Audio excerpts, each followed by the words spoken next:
ई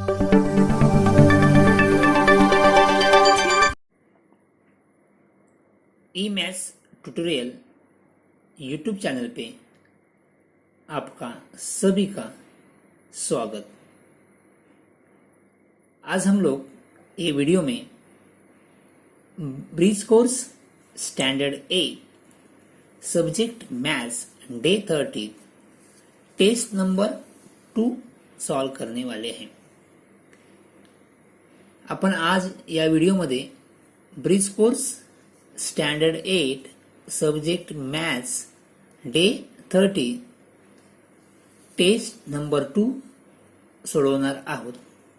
आपने अभी तक चैनल को सब्सक्राइब नहीं किया है तो सब्सक्राइब कीजिए, लाइक कीजिए, शेयर कीजिए।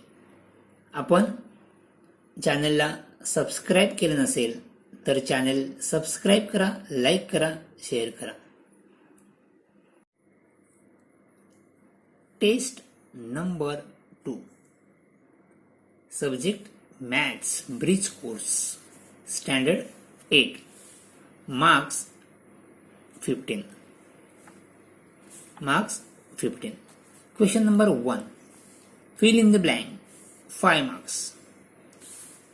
सब question 1 the measure of a semicircle arc is ... the measure of semicircular arc is correct. कितना है? 180 degree. Answer is 180 degree. Second amount is equal to principal plus ... amount is equal to principal plus किसी को पता है? Correct. Answer is interest. Okay. Third, 2x plus 3y is ... algebraic expression. Is ... algebraic expression. As answer is binomial.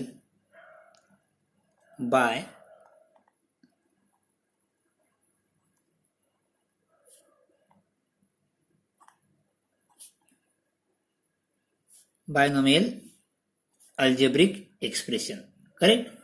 So fourth, a raised to m into a raised to n. a raised to m into a raised to n is, यहाँ पे index कितने हैं? mn। Base equal है तो या इसका क्या हो जाएगा? एडिशन हो जाएगा। बेस इक्वल असेल तर इंडेक्स काय होते? एडिशन होते। सो a raised to m plus n हे झालं answer. Fifth, if you read 10 pages every day you will finish a book in 15 days, and if you read 15 pages of same book every day you will finish the book in 10 days। every day 10 pages read कर रहे तो एक book 15 days में read करके क्या हो रहा है? फिनिश हो रहा है। ओके, अभी कितना है? 15 पेजेस रीड करे तो वो सेम बुक 10 डेज में फिनिश हो रहा है। ओके, मतलब डेज इंक्रीज हो रहा है, पेजेस इंक्रीज हो रहा है तो डेज क्या हो रहा है? कम हो रहा है। पेजेस इंक्रीज हो रहा है तो डेज क्या हो रहा है? कम हो रहा है। मतलब यहाँ पे कौन से प्रपोर्शन है? या ठिकाणी कोणतं प्रपोर्शन असेल? समझ में आ रहा है? या ठिकाणी बघा, पेजेसची आपण संख्या जर वाढवली तर तेच पुस्तक काय होतंय? कमी दिवसात वाचून होते। ओके, प्रत्येक दिवशी 10 पेजेस वाचले तर ते पुस्तक वाचून संपायला 15 दिवस लागतात। जर तेच पुस्तक प्रत्येक दिवशी 15 पेजेस वाचले तर ते सेम पुस्तक 10 दिवसात वाचून पूर्ण होते। म्हणजेच पेजेसची संख्या वाढवली तर दिवसाची संख्या काय होते? कमी होते। ओके, आणखी एक तुम्ही चेक करू शकता। 10 into 15 150, 15 into 10 150। या ठिकाणी यहाँ पे मल्टीप्लिकेशन क्या है? इक्वल है। ओके, मल्टीप्लिकेशन क्या है? कांस्टेंट है। तो मल्टीप्लिकेशन कांस्टेंट है तो प्रपोर्शन कौन सा है? Inverse proportion. ओके, तो ये सेंटेंस से ही पता चलता है वो इनवर्स प्रपोर्शन है।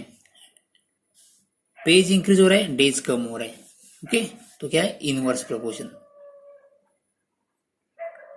Inverse proportion. Okay, next question number 2।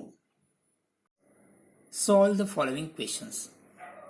First, 5 workers take 12 days to weed a field. 5 workers take 12 days to weed a field.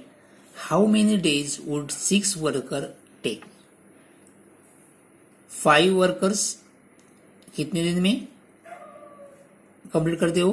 5 workers take 12 days to weed a field. Weed म्हणजेच ते खुरपणी करायला किती दिवस लागतात? 5 वर्कर्सना 12 दिवस लागतात. How many days 6 worker take? जर 6 वर्कर्सना किती दिवस लागतील हे आपल्याला आंसर काढायचं है. ओके, 5 को कितने डेज लगते हैं? 12 डेज. तो 6 वर्कर को कितने डेज लगेंगे वो हम लोग को क्या करना है? फाइंड करना है. ओके, सो यहाँ पे कौन सा प्रपोर्शन है? यहाँ पे 5 वर्कर्स 12 डेज. वर्कर की संख्या बढ़ गई तो डेज की संख्या क्या हो जाएगी? कम हो जाएगी. मतलब यहाँ पे भी प्रपोर्शन कौन सा है? Inverse proportion. या ठिकाणी कोणते प्रपोर्शन आहे? तर इनवर्स प्रपोर्शन आहे. Answer: the number of workers and days taken by them to complete a work are in inverse proportion. So now let, how many days would 6 worker take? Suppose X days. Let 6 worker take X days. Let how many? तो यहाँ पे क्या लिया हम लोग ने? X days. 6 workers take X day to complete work. X days. अभी ये इंफॉर्मेशन हम लोग ने टेबल फॉर्म में लिख सकते हैं.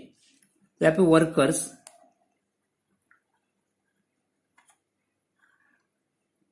और number of days.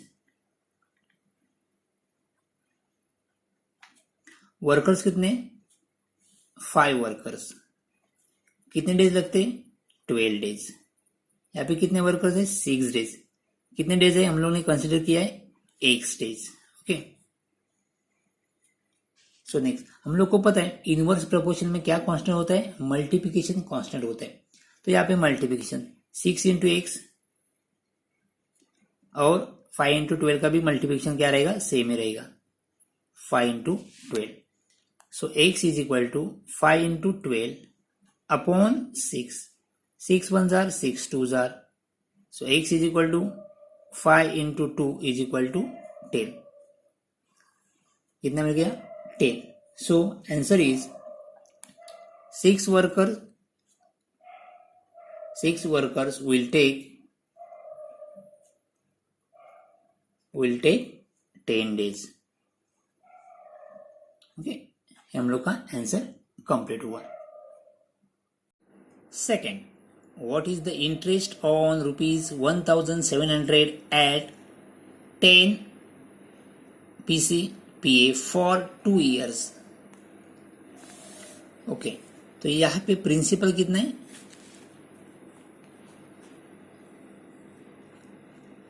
Here P is equal to rupees 1700. ये principal. Okay, next, rate of interest कितना है? 10%. Rate of interest 10%. टर्म कितना है? पीरियड कितना है? 2 years. फाइंड क्या करना है हम लोग को? इंटरेस्ट फाइंड करना है. So I is equal to question mark. So हम लोग को फॉर्म्युला याद है. आई इज इक्वल टू, आपल्याला फॉर्म्युला माहित आहे. फॉर्म्युला क्या है? फॉर्म्युला काय आहे? So formula is I is equal to P R T upon 100. PRT upon 100. So P is equal to 1700. R is equal to 10. T is equal to 2 upon 100. 0 0 0 0 cancel. So 17 into 2 into 17 into 10 into 2. 17 2s are 34. 34 into 10, 340. So I is equal to rupees 340. I is equal to rupees 340. Okay. Next example third, -10/11 divide by -11/10, इसका answer हम लोग को क्या करना है, find करना है। यहाँ पे क्या है, रैशनल नंबर का डिवीजन है। सो -10/11, अभी यहाँ पे डिवीजन करते तो क्या करना है हम लोग को, ये जो डिवीजन साइन है उसके बदले क्या लिया है, मल्टीप्लाई, एंड सेकेंड जो फ्रैक्शन है उसका क्या होता है, रेसिप्रोकल होता है। मतलब 10 ऊपर 11 नीचे, माइनस साइन ऊपर रहेगा तो भी चलेगा। या ठिकाणी आपण काय केलंय, हा फर्स्ट फ्रॅक्शन डिवाइडच्या ऐवजी काय घेतलंय, मल्टिप्लाय घेतलंय, आणि हा जो सेकंड जो फ्रॅक्शन आहे त्याचं काय आलंय, इनवर्स म्हणजे रेसिप्रोकल घेतलंय। न्यूमरेटर आणि डिनॉमिनेटरची काय आलंय, न्यूमरेटर आणि डिनॉमिनेटर इंटरचेंज झालेले आहेत। ओके,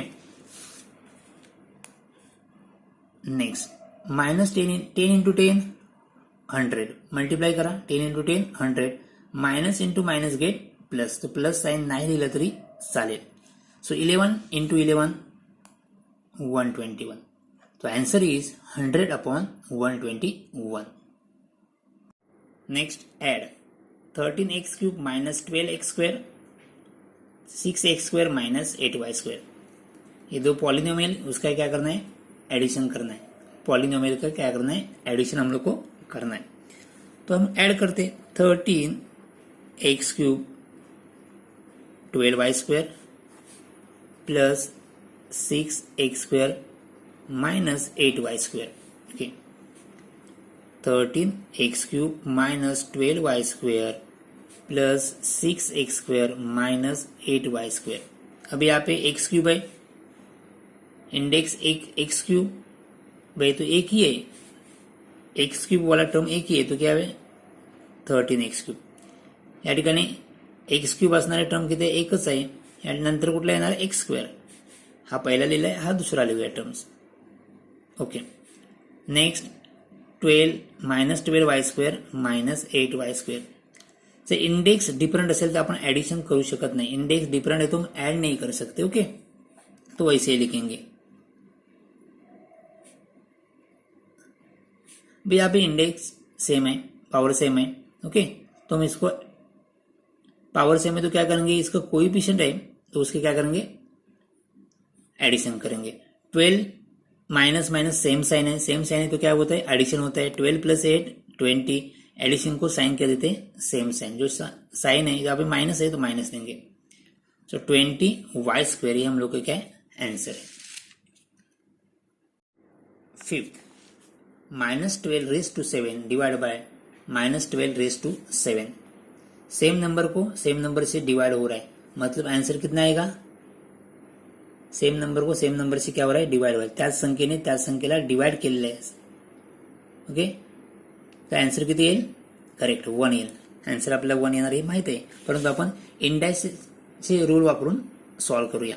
यहाँ पे इंडाइस से लॉज ऑफ इंडाइसेस यूज करके हम लोग ये एग्जाम्पल सॉल्व करेंगे। तो फर्स्ट -12⁻7 डिवाइड बाय -12⁻7, तो यहाँ पे डिवीजन है, बेस इक्वल है तो इंडेक्स क्या हो जाएगा, सब्सट्रैक्शन हो जाएगा। -12 तो 7 माइनस 7, यहाँ पे रूल कौन सा अप्लाई किया हम लोग ने, a⁻m divide by a⁻n is equal to a⁻m minus n, इसका क्या हो गया, सब्सट्रैक्शन हो गया। तो 7 माइनस 7, तो 12, 7 माइनस 7 इज 0, 12⁻0, 12⁻0 मतलब कितना आएगा आंसर, 1। किसी का जो इंडेक्स 0 है तो उसका आंसर कितना आता है, 1। यहाँ पे फॉर्मूला कौन सा है, a⁻0 is equal to 1। Okay, तो आंसर इज 1 मिल गया। सो इसी तरह हम लोग ने टेस्ट नंबर 2 कंप्लीट सॉल्व किया है।